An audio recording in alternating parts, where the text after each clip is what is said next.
into this. So how is credit or credit repair like the movie Bird Box, right? You guys have seen the movie Bird Box, and if you haven't, you probably need to go watch it. It's okay. It's a decent movie. Some people, it has mixed reviews, right? Some people like it, some don't.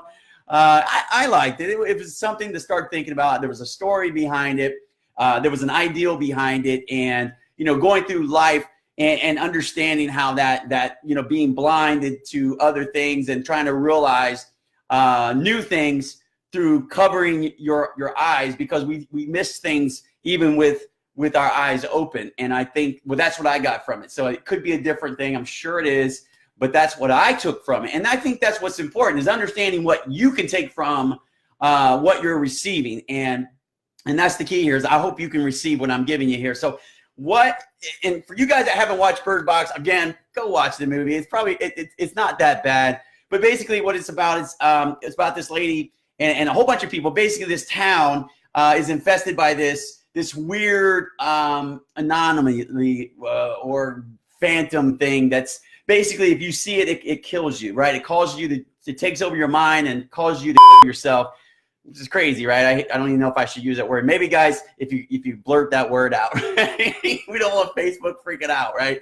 But basically making sure that you understand that this movie is set up on that process, that going through this whole movie, they have to wind up blindfolded themselves so they don't actually see this entity. There you go, entity that will cause them to go nuts and go crazy and do crazy things. So how is that anything to do with credit repair? So the reason I talk about that is because a lot of people are blindly going through life, right? Blindly going through processes, blindly doing things without really focusing on the process or where they need to go, right? And they're just taking it's like, if you ever think about this, if you were in a job, you ever start a new job, and in that job you went to the job, it's all new, you're kind of lost, you're walking around.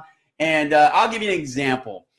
When I was working long time ago in surgery as a surgical scrub tech, I remember my first day. I remember going to surgery and basically following the person that I was shadowing.